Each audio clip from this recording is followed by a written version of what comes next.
Still be friends.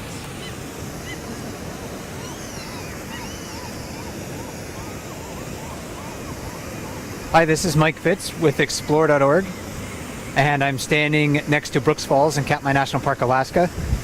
Ranger Andrew is with me, and we're going to be doing a live play-by-play broadcast in just a few moments at the top of the hour, so please stand by.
Good evening from Brooks River in Katmai National Park, Alaska.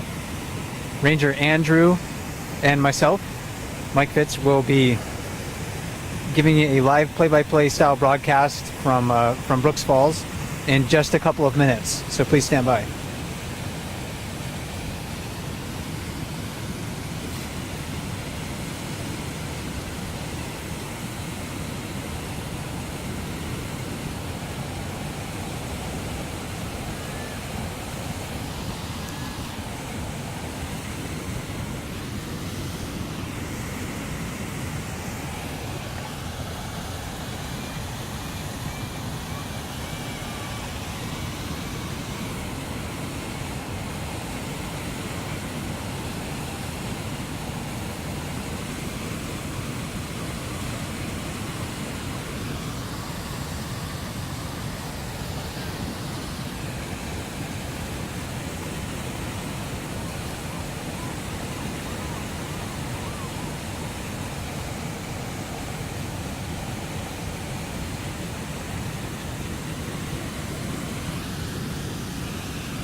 Good evening, everyone. Welcome to another play-by-play here on the Bearcam, brought to you by Explore.org.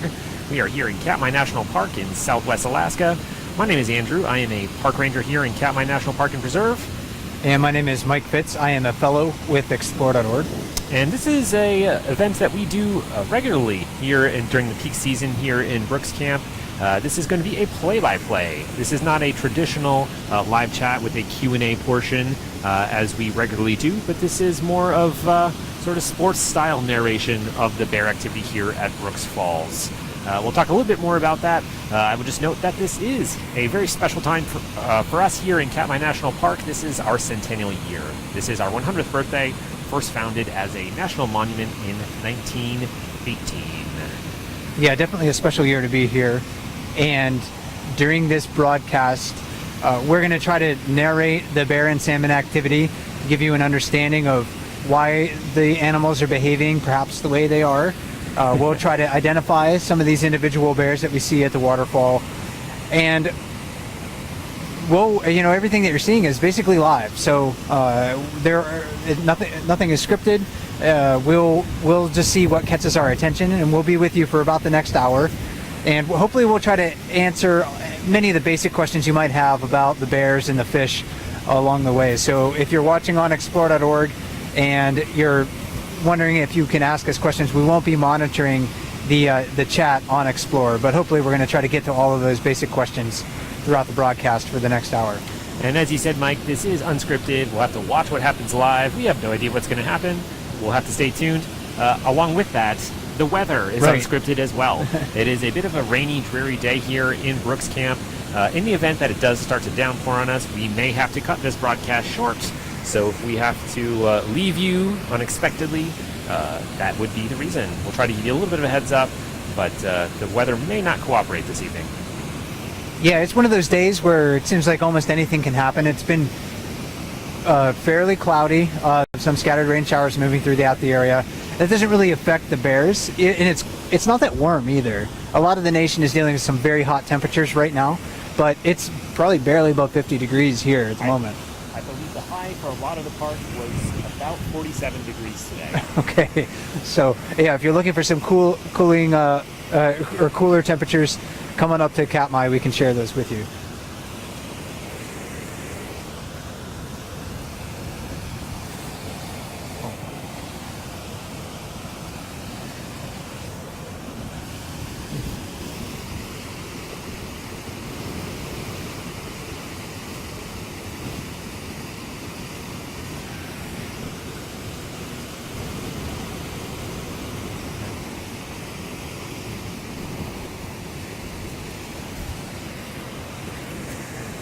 So at the waterfall right now, there are 4 bears fishing. There are 2 adult females closest to us, and then on the far side of the waterfall, 2 adult males. The one on the very far side of the waterfall is number 480 Otis. He's, again, if you're familiar with the cams, you see him here quite often.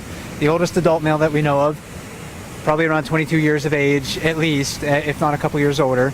And then the large bear that's standing near those boulders towards the center of the waterfall is number 747, a very large bear, one of the more dominant bears here at Brooks River, excellent at fishing. And then we have a couple of females that are closer to us, and they're demonstrating some more active fishing styles. So they may not have necessarily the size or the skill to kind of hold their places in the swifter water up at Brooks Falls, but they're actively moving around trying to catch fish as the salmon start to really school into the water here. And before the broadcast, I was counting how many fish were jumping, and we're somewhere in between 150 and 200 fish per minute.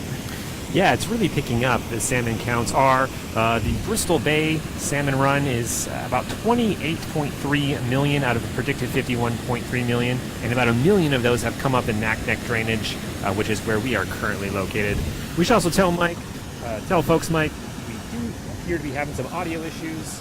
I don't know if people can hear me right now, but our mics are cutting in and out, mine specifically. So if you hear some silence from time to time, it would be technical issues, right? And on my mic in particular.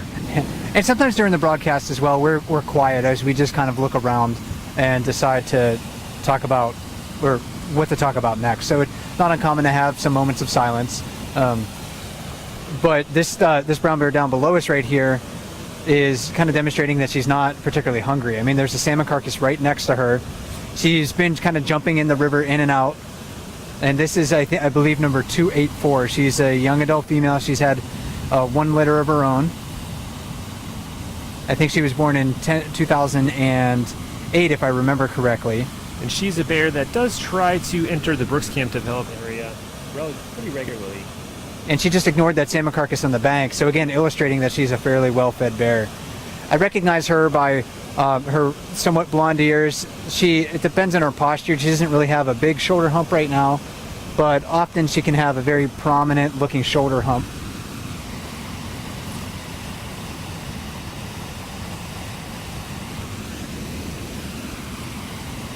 And she is one of those bears, Mike, that tends to be relatively assertive with rangers and anglers on the Brooks River. Each bear has its own individual disposition. 284 was a bear that was raised in the Brooks River area. Her mother, number 708, actually was up here this evening, and these bears were in close proximity to one another.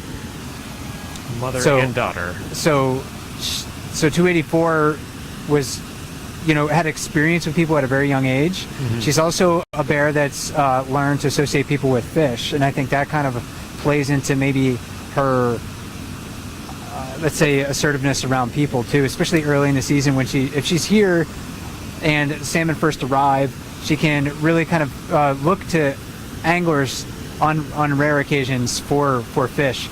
And that's one reason why you can't fish within 50 yards of a bear here, because bears learn that fish, the sound of a splashing fish on the end of someone's line is the sound of food, essentially. So bears can learn that behavior, and we don't want to teach them that behavior. So if anglers on the river do have a bear approach them while they're in the water, they are supposed to let that fish go, so bears don't begin to associate humans with fish and therefore food. Downriver, we have a couple of bears that are just slowly walking in the water. One is eating a fish. This is that area downstream isn't necessarily as productive of an area to catch salmon, but it's utilized by a lot of bears depending on the time of the year, their status level in the hierarchy, their skill, of course. We talked a little bit about that during our live chat earlier this afternoon. But the difference in the fishing styles really does depend on a variety of things: salmon availability, their skill, their ability to learn to exploit, the fish resources that are here. Because not all bears know how to fish these spots up at Brooks Falls. 747, though, he's very good at that. 747 in frame right now. He is one of our larger bears. I believe he was first identified as a subadult back in 2004. One of our larger bears on the river here, a sort of classic-looking Alaskan brown bear. He is quite rotund, and especially for this time of year, he is only going to get bigger as the summer progresses. He's been a regular here on the falls so far this season, in the past couple weeks. And he needs to be found usually in that spot or in the jacuzzi, which is the sort of bubbly area directly in front of us. And I think it's important for people to note just how big he is. 747 is a very, very large bear.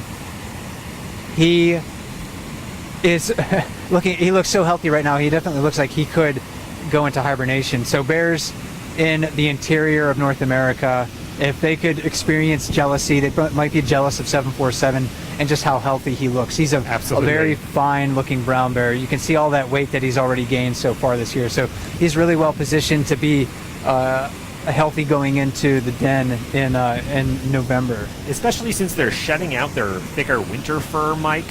You can actually just see his fat rolls, to put it bluntly, just how much weight he already has as that fur gets shorter.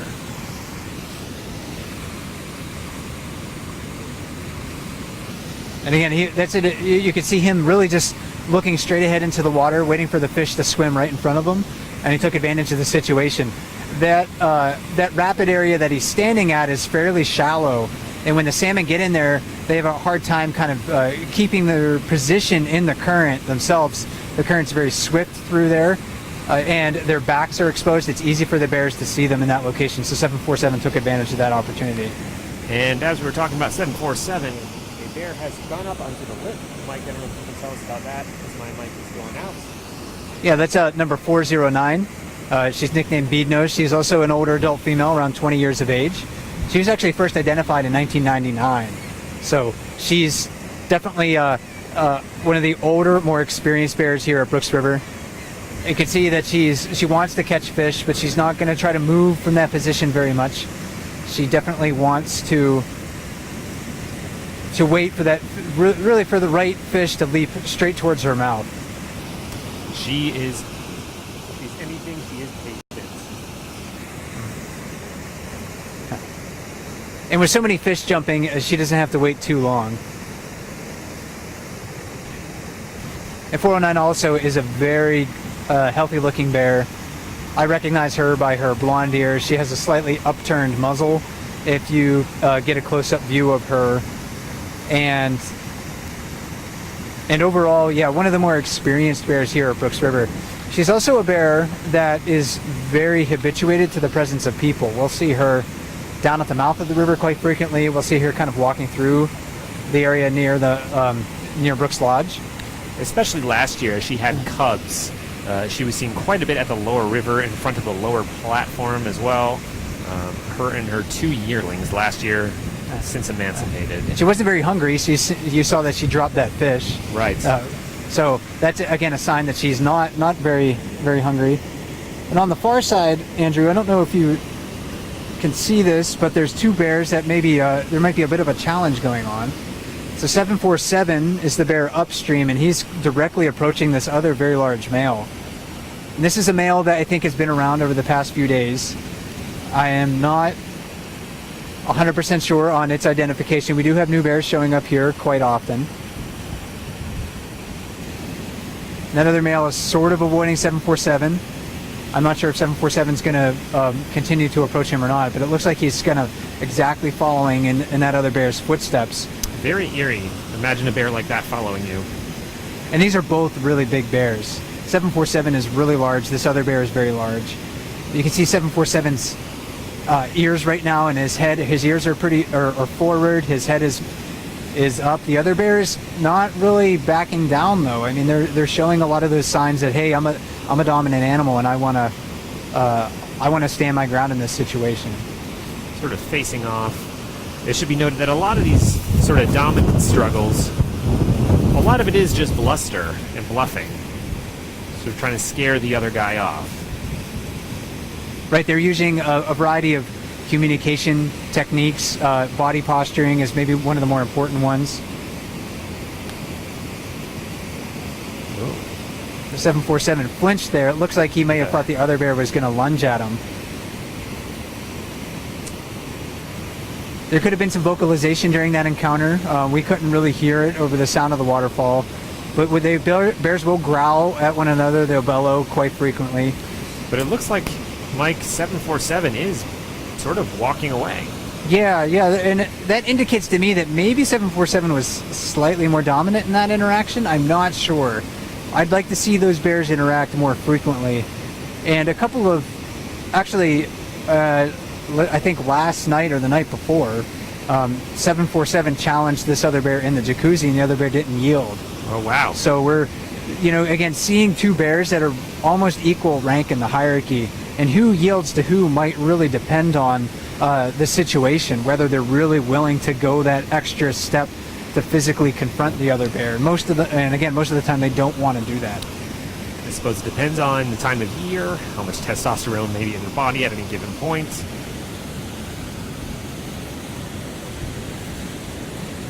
And the other bear did do a classic dash and grab and come up with a fish, pounced right on it.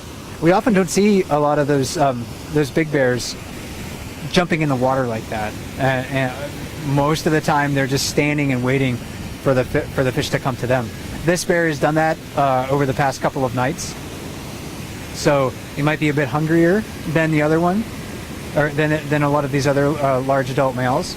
But maybe he's just finding that fishing technique is just particularly successful for him. If he just works a little bit harder, he can make those caloric gains that he needs to survive. And as that bear chows down on that fish in the river, 747 has exited and gone up the river bank. Not very fast, I might add. I think he's really full. He's been fishing here for quite a while this evening and caught quite a few salmon. And right in front of us, Mike, we have a smaller bear. And this one, yeah, this is another bear that I don't recognize off the top of my head. I think this one might be a female, but I'm not 100% sure on that. I wasn't able to see any of the important parts that would help me to differentiate male from female, nor was able to see it urinate. And if you're trying to tell a male bear from a female bear, especially if you're watching on the camera and the resolution isn't as good as looking through a camera lens or here at the platform where we're standing, or through binoculars. You can look for the urination pattern. Females will pee out behind them. Males will pee straight down in front of, or in between their hind legs. And especially with younger bears, that's usually the by far the easiest way to tell. Number 409 catching another fish on the lip there. So that's her second, I believe, since she's been up there. She didn't really eat much of the last one. We'll see if she has gotten any hungrier in the past 2 minutes or so. Yeah, we'll see how much of this one she wants to eat. The other one she just kind of like tasted, it almost looked like, before she ended up letting it go. It looks like she's going to try to consume a little bit more of that salmon. And last night, especially, we were seeing bears, a lot of the adult bears up at Brooks Falls successfully catching fish and leaving carcasses behind, and those carcasses certainly don't go to waste. They're consumed by a variety of creatures, especially like younger bears that are downstream that can't fish at the waterfall, can't compete for those fishing spots, or just don't know. And then I also saw something really interesting last evening. There was a lot of bits of salmon on the bank right down in front of us. And I actually saw a golden crowned sparrow going around and picking up bits of salmon flesh, loading its bill up with salmon flesh and then flying off, maybe to feed its fledglings that it has in the nest. So salmon are feeding not only bears and gulls, but dozens of species in this area. Yeah, as far as birds, you normally see some of the resident bald eagles here, the magpies, and then the gulls, but not so common to see a sparrow. Yeah, that was maybe the first time that I noted that.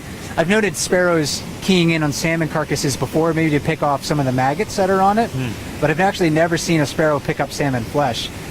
But I've seen mallard ducks go after salmon carcasses and start to pick at the flesh there. So it's just not the scavenging birds and the raptors that we see feeding on salmon. It's virtually everything that can digest them will try to gain some energy from them. And incredible numbers of salmon jumping right now. Very high amount of salmon. And this can vary even within the same day. We were talking about this a little bit earlier, Mike, and 409 is on fish number 3 now. The counts we do as rangers here can vary wildly from salmon jumping. We had, during the course of one day, up to 250 per minute jumping, and that went down to, I think, 10 or 20 later in the day. So we seem to be sort of hitting a peak now of sorts. It's pretty constant jumping. Yeah, the number of fish that have entered this watershed from Bristol Bay over the past week has been pretty high. So we're in this watershed, the Naknek River watershed, over 1 million fish have entered it during like the past couple of weeks or so, and we can expect about 20% of those to come up the Brooks River, and we're seeing a lot of those right now. In fact, the water down below us, it's just really difficult to see through the camera lens, but the water down below us is really just kind of almost boiling with fish. We can see fins sticking out of the water.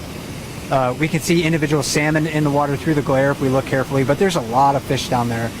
There certainly are. I don't know if that translates the best on camera, but in this case, I guess viewers might have to take our word for it that the fish are there.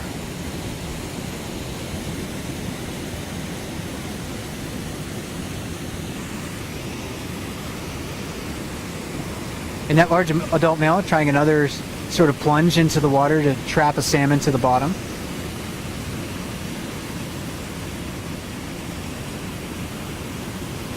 There he goes. Seemingly unsuccessful. And attempt number 2. You can see the salmon kind of boiling around him. He's causing a wake of fish.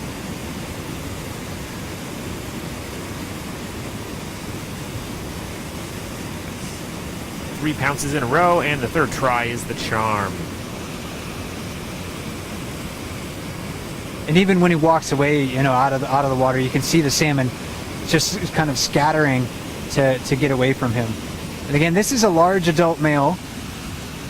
We don't really know his identification. He could have been seen here in the past, and it's just one bear that I don't recognize off the top of my head. It could be a completely new bear to Brooks Falls, however. That does happen every so often. We do have bears move into new territory and make appearances here at the Brooks River, previously unobserved.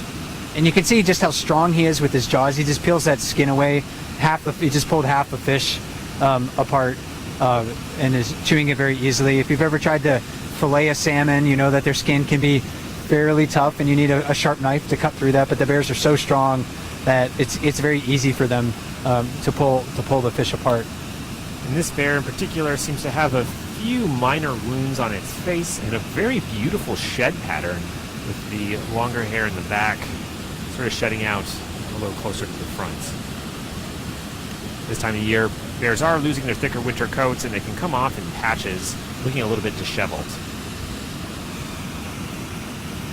Definitely, they change rapidly in appearance at this time of the year too, Andrew. From the late June until late July, sometimes they look like very different bears. Not only because of the weight gain, because they are shedding fur and growing in new fur coats. So some of those shed patterns that we get to know in late June, for instance, have disappeared by late July, and that can also be a way that we get confused on the identification of the animals from time to time. Absolutely. Every now and then, I'll have a visitor tell me or ask me who that bear is, and I'll say, I don't know, only to have another visitor be like, oh, that's so-and-so. And I'll have to bring up my binoculars to verify that's correct. But they do change. You know, if you don't see a bear for a week, especially during peak season, you see them a week later, they can change very dramatically. This is this bear's third salmon in probably about 5 minutes or so. So he's doing quite well since he arrived at the waterfall. He's doing well, and on that note, bear 409 on the lip. That should be salmon number 5 for her, if my math is correct. And unlike that big adult male below the falls, she is just eating the skin, brains, and the eggs. So she's had a lot of salmon already today. This other male maybe hasn't been down to the river as frequently to feed, so it looks like he has more room in his stomach than 409. 409 is really hydrating the fish and selecting for the fattiest parts.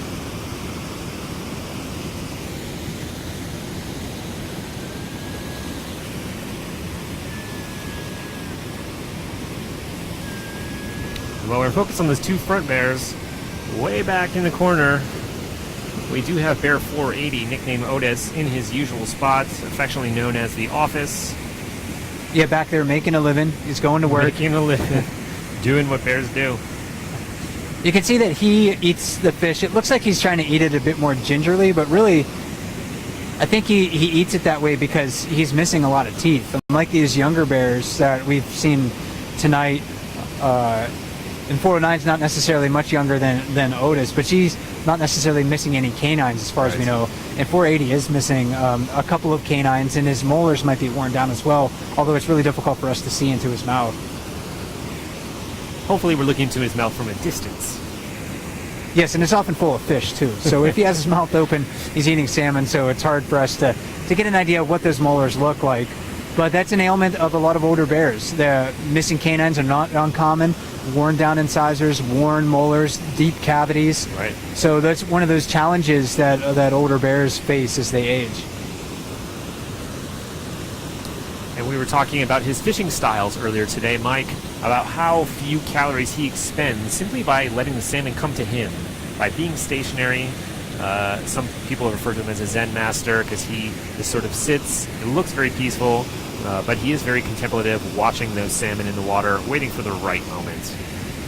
Yeah, very, very focused on what he's doing. Very skilled angler. So I think he, among a lot of the adult bears here, he is among the most skilled at fishing.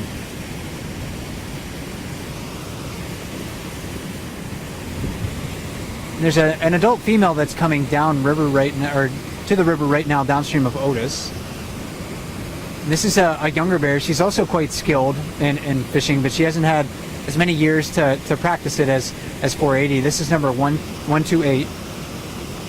Nickname Grazer. Yeah, very blonde ears, blonde coat overall, fairly even facial profile from her forehead to the tip of her nose. So more of a Roman nose shape than a lot of the other brown bears we have here. And she was particularly easy to identify the past several seasons just because she had a set of 3 cubs with her, recently emancipated. She'll fish the lip a lot. We see her fishing the far pool, especially near those rocks in that shallow area where 747 was before. Maybe she'll go to there You might be able to catch a glimpse of some of the salmon trying to keep their place in that current right in front of her, but it's difficult for them to do that. So she just really has to wait for a salmon to just swim right in front of her, and she can easily track that and pounce on it.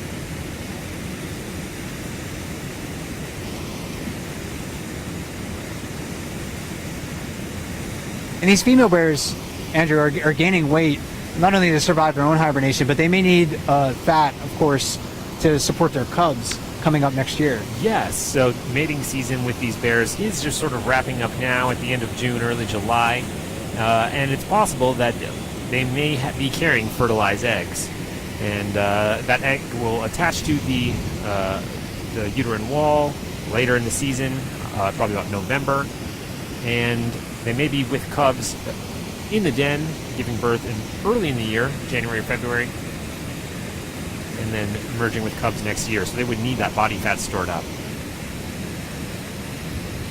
And fatter females reproduce more frequently, and they have larger litters on average. So the caloric gains that they're making right now is important for their reproductive success. If they're not fat enough, they may not have a litter at all.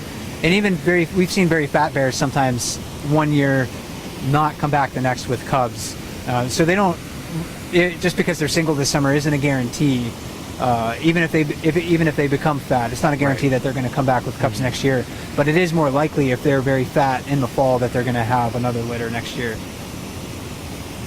And 128 gets pretty big when she's a single bear like she is right this year. She gets pretty hefty in the fall, like 409, who's still fishing on the lip of the waterfall. And when I think of Bear 128, I just think of the word fierce. She, especially when she had cubs, was very territorial and seemed to express no real fear of those larger, more dominant males. She would chase them off with her cubs in tow nearby. Yeah, and that's definitely an example about how some adult females will attain a higher rank in the hierarchy. Yeah. Because they are so defensive with their offspring. It's interesting to see the behavioral differences versus whether they have no cubs, maybe first-year cubs, or older cubs. Last night, actually, we were watching 435 Holly come up with her 2 yearlings Getting to the very waterfall. close to the falls. Yeah, very close to the waterfall, and that's something that she doesn't do when she has spring cubs or first-year cubs. She normally sticks to the lower river as she did last year. 128, on the other hand, from her most recent and her only litter that we know of, she did come to the waterfall and fish with her young spring cubs. So it really does depend on the mother's choice. There's risk involved, but there's also really great reward because there is so much food here. Right. Food to be gained, higher chance of survival. And Bear 409, I'm losing track here. She's catching him so quickly. I believe that's probably number 6 or 7 for her. Yeah, and that's just during the broadcast here. She's probably had more earlier in the day, so almost guaranteed. yeah, she's doing really well this evening. Again, just stripping the skin off.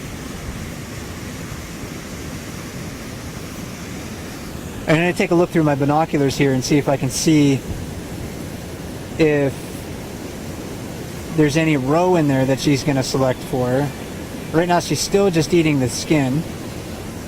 Because the roe, the fish eggs, is an incredibly nutritious part of the fish. It's some of the fattiest parts.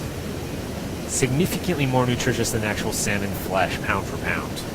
And I don't know if people could see that, but there was a part of what looked like skin that she didn't eat. She kind of pulled away, and that was actually the gill plate, and that's a very bony part of the salmon. Though the bears will eat that when they're hungry, but a lot of times they kind of leave that to wash downstream. It's probably not that nutritious for them. It's hard to chew, hard to swallow, but they can, their throats are pretty big. It seems like they can handle a lot. But again, she's being very selective at the moment.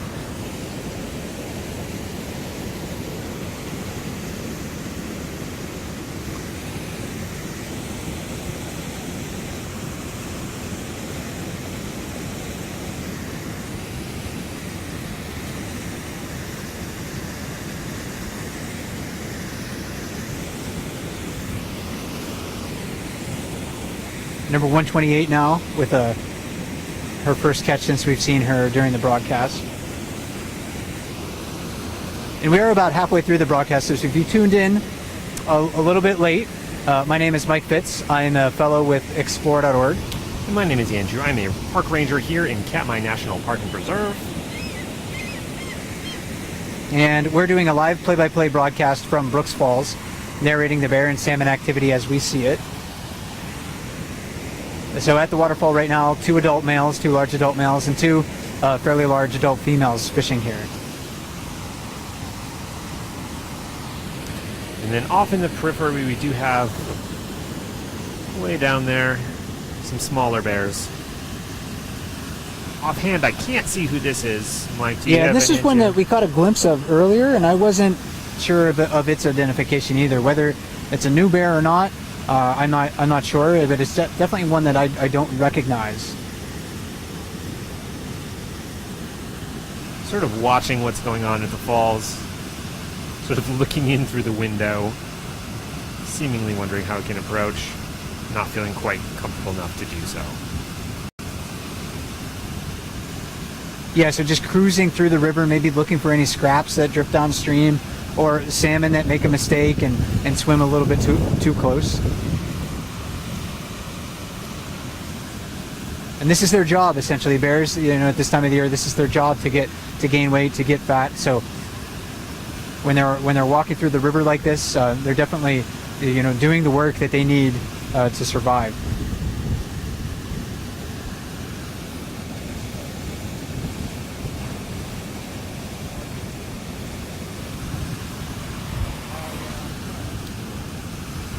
And this unknown male in the foreground here caught another fish,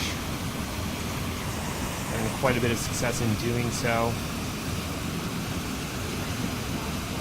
And you may notice, while most of the salmon are sort of a silvery color, dark gray, it will begin to take on some hues of pink. As in the lead up to spawning, they will actually change color in a matter of just a few weeks. They will change, almost look like a completely different species. They'll turn to a almost blood red with a green head. And we're starting to see that now, especially if you're watching the underwater cam. Mm-hmm. There's a few glimpses of some pinkish salmon in the water, and those are sockeye salmon that are starting to turn bright red. Earlier this evening, looking down below the platform where I'm standing, I was able to see one salmon that actually looked pretty bright red. It actually had a green head, red back. So as they approach their spawning site, that's really when their colors begin to change rapidly. And that's how you know they're really ready to spawn. It's a visual signal to other salmon that says, hey, I'm here, I'm mature, and I'm ready to spawn. Technically, these really aren't adult fish yet because they're not mature enough to reproduce. Mm-hmm. They may have the sexual organs developing within them, but they can't spawn right now. So these are just at the cusp of becoming adult fish. And it's also very interesting, these fish stop eating when they re-entered fresh water, probably almost a week ago at least now. And so their body's slowly beginning to deteriorate and consume itself. So as time progresses and they get closer to spawning, they're going to become weaker and weaker. They're no longer eating. And easier for the bears to catch. Easier and easier for the bears to catch as they sort of become gradually more listless, but they also simultaneously become less nutritious. So it is of benefit to the bears to eat them sooner rather than later. Yeah, and later in the season too, we're watching this bear right now eating that salmon, and you can see it's pink flesh, bright pink flesh. Later in the season, when you're watching the bear cam and you get a good look at a bear eating a salmon, pay attention to the color of the flesh, because those pigments have been transferred out to the skin, and the flesh will be very pale. Mm-hmm. The texture of it is actually very different at that time of the year too. That nice firm fillet that a lot of people like about salmon, right? It's not there anymore. The texture is very, very soft. It's almost like if you ate it, you would not know that was sockeye salmon if you weren't familiar with it. And that's part of the reason that the big fishing season is just a few weeks here in this part of Alaska in July.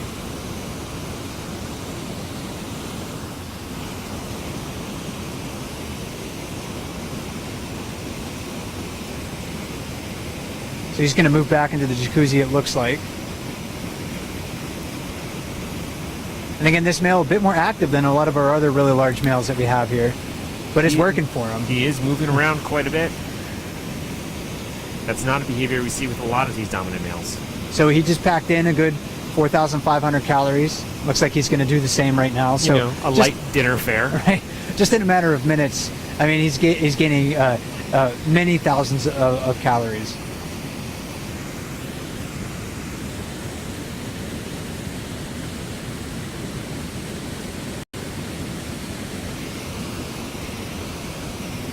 And while we're talking about that larger male, 128 grazer, sort of mid-falls there, she has caught her third fish in just a matter of, I would say, at least 2 minutes.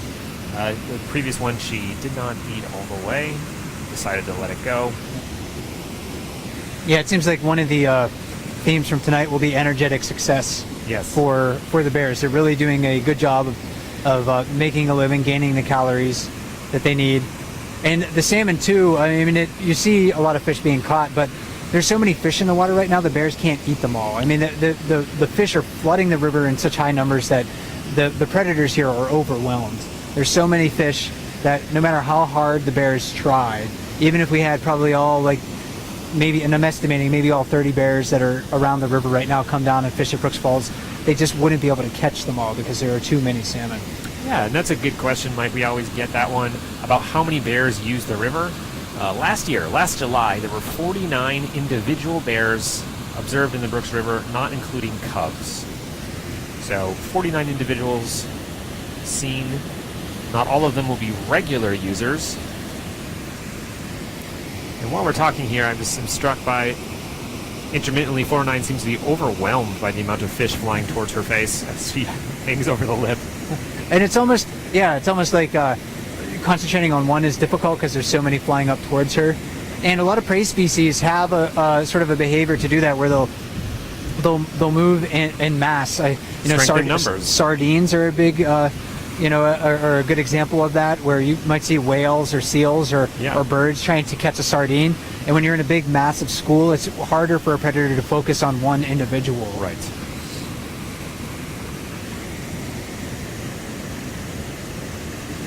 There's a bear that came down to the waterfall a few nights ago, actually, and you see 409 skillfully grabbing. And that fish is trial, and it got out. It just wiggled its way out. Second chance at life. Yeah, it needed to fight for its life in that situation. Maybe it wasn't injured enough to prevent it from leaping up the waterfall, but yeah, they will fight for their lives when they're grasped by the bears. And something that is rather interesting, particularly if viewers are watching the underwater cam on the bear cam, you might notice these white splotches on salmon from time to time. So these salmon are covered with a protective goo, basically, a slime that helps protect them from infection. And if something rubs against them or rubs off that protective slime, be it a net or bare teeth or bear claws or a bridge, whatever it might be, the fish is then susceptible to an infection that turns it a bit white color, a splotchy infection. So you may see that on a few of the fish, particularly at the underwater cam. It's not detrimental to them necessarily, but it is something you may notice. And the fish, when they re-enter freshwater, they're not eating. They're also focused on really putting most of their energy into all of their energy really into migration and spawning. So they're not putting any energy into healing their bodies. Right. So when that slime kind of gets rubbed off at this time of the year, they're not really going to work hard to replace it. They're going to try to focus on migrating to their spawning site, because this is really just the end of their journey. It's a round trip journey from where they're born up into the freshwater areas, out to the ocean and back to the freshwater areas to spawn. But this is it for them. They only have a limited amount of time to live. So we have a bear passing right in front of the platform here, almost out of our view as we look at the from above. And it actually kind of gave us an uneasy glance there that I noticed. And I think sometimes bears, when they come near the platform, they see a lot of people up above. We're staring at them, we're talking, about them. The crowds of people here. They don't like to be talked about, gossiped. The crowds of people here sometimes can be intimidating to a lot of the bears that we find at Brooks River. And we see a less dominant bear backing up as that unidentified large male bear. Yeah, and that's a young female.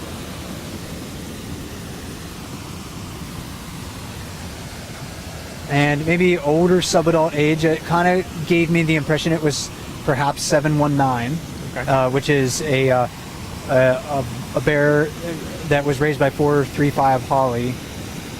And Sibling to 503, adopted yes, sibling. yes. And that is from a 2014 litter. So she's just a few years old if my identification of that bear is correct. We see 128 now on the lip, so she's moved from that far pool. We were watching, other things going on, and we kind of missed whether or not she was displaced from that spot. There is another adult male that moved into that area near the boulders in the far pool. So she might have avoided him and decided, hey, I'm going to go to the lip. She's very skilled in that location, as you can see. It's easy for her to make a living in this spot if she can't find a fishing spot elsewhere. Is that the return of 747, Mike? Who joined us?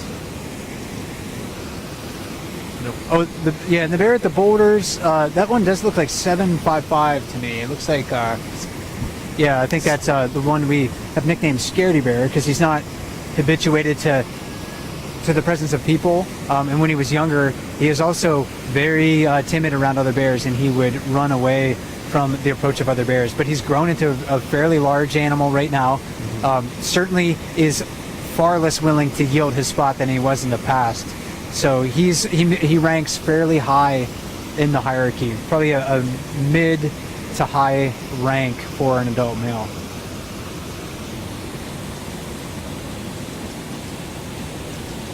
And rain is beginning to pick up slightly here on the Brooks River.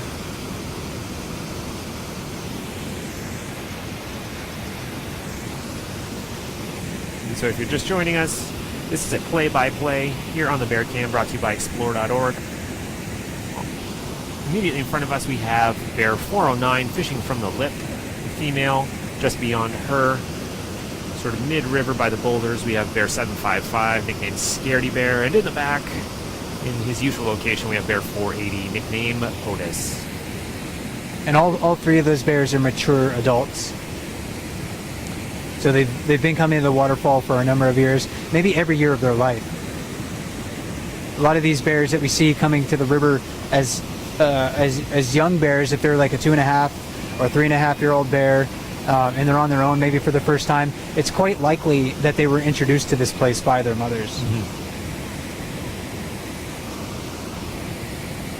And there's that smaller female on the far side. She was near the island here, and then she walked over to the far side. Again, I think that is bear 719. Fairly blonde ears, fairly blonde coat overall. And again, just hovering on the fringes, looking for scraps, anything that she can pick up. She's not quite big enough to stand near the big bears at the waterfall, and maybe she needs a few more years of practice to really just get good at fishing the Brooks Falls area. Standing up there on her hind legs, trying to get a better view of what's going on. And as we're talking here, rain is beginning to come down a little bit heavier.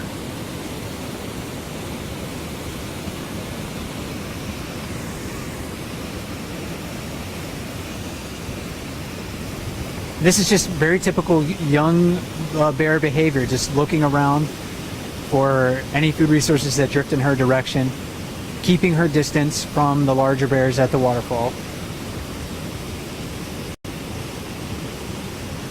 And that big male that's been catching several fish in front of us, he left a lot of salmon behind. And I'm kind of wondering if he moves away, if 719 will be able to recognize that and just kind of walk on over and get an easy meal. A lot of times the gulls will alert bears to an easy meal. We sometimes will see a salmon drifting downstream and a gull pecking at it, and the bear can't see it from 100 yards away or 100 meters away, but they'll see the gull pecking at it, and that is a signal to them that there's fish available, and they'll swim right over to it. So do you think they have learned to use the gull as an indicator, or are they smelling the salmon in that case? I think they're probably using the gull as an indicator.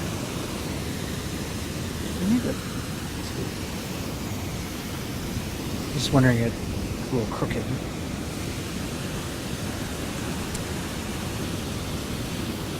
So if you need more room to pivot, yeah.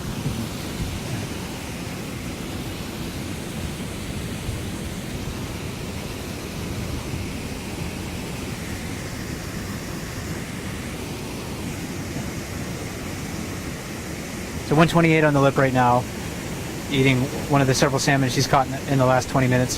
409 moving a little slowly behind her back to that fishing spot.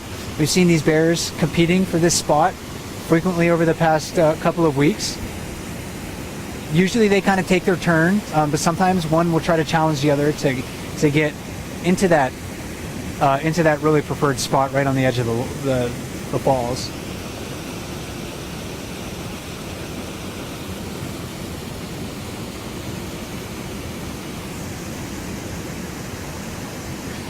It certainly didn't take 409 long.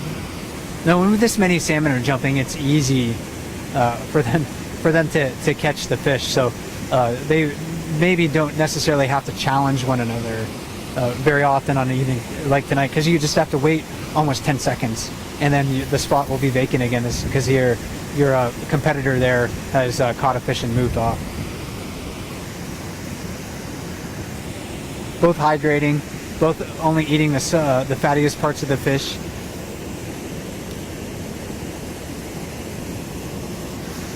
.128 just dropped most of that carcass into the water.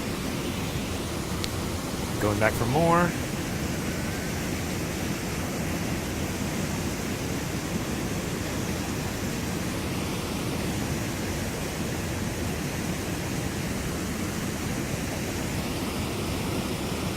You can see where most of the salmon are leaping out of the water from.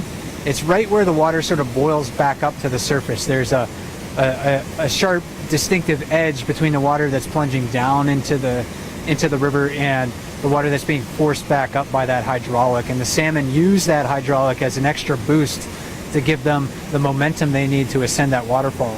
And that's a 6-foot drop right in that spot. It's hard to tell because the bears look so large right there, but it's not just a couple of feet. It's about 6 feet in that location. It's about the size of a fully grown man. Yeah, and again, we have nothing really on a human scale in the frame. It's hard to judge and gauge that distance.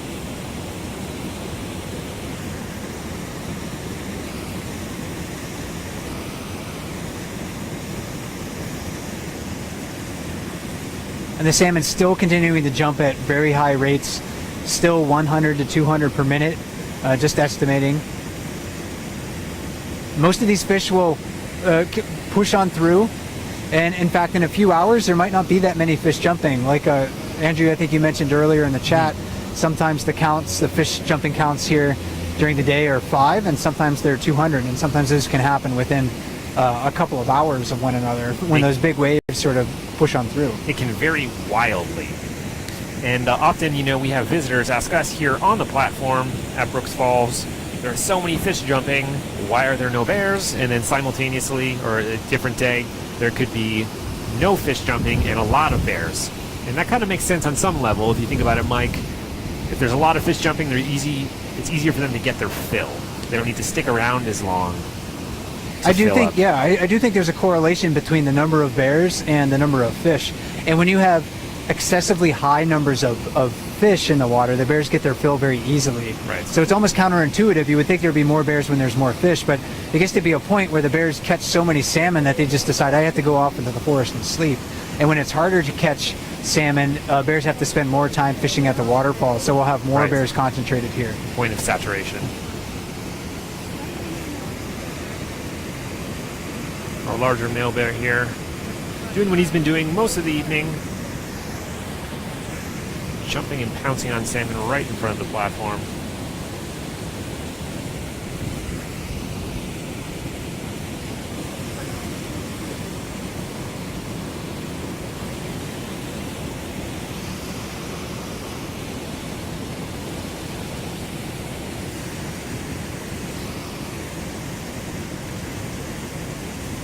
Moving slowly, not trying very hard. Again, a hallmark of a well-fed bear.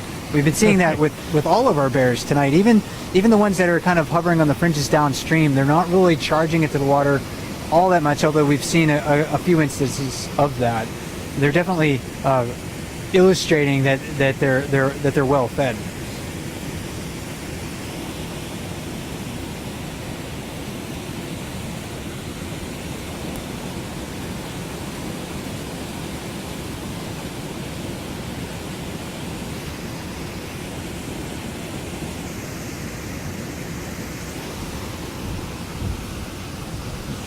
kind of two bears downstream here, Andrew, that might be worth actually checking out. This is 719, closer to us. And then the one behind her is, again, that adopted sibling from a couple of years ago. So that's number 503. And I saw them in close proximity earlier this evening, and they seemed to just kind of look at each other and ignore one another. There wasn't any aggression.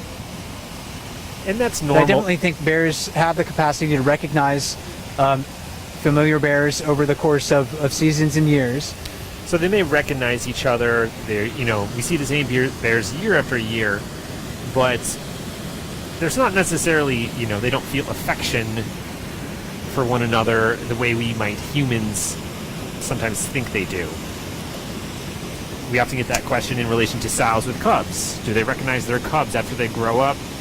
Yeah, probably. Bears recognize each other, but there's not that same sentimentality there necessarily. And now 503, moving into the jacuzzi, that's a spot we don't see a lot of bears his age try to fish in. A lot of times it's occupied by big adult males, and it was earlier today, so maybe he didn't have that opportunity then, but he's in there practicing right now. It looks like he's actually standing on all fours. It doesn't look like he's really sitting down. Some of those bears, you just see their head in the water, and not much of their body, but I think he's kind of standing on all fours.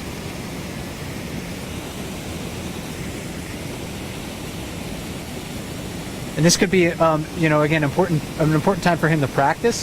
He certainly needs the calories, just like all bears do, but these moments where he's able to gain just a little bit of time to himself in the jacuzzi will help him become very skilled in fishing that location in later years. And as we're talking about 503, 719, examined a salmon carcass and decided she was not interested in that.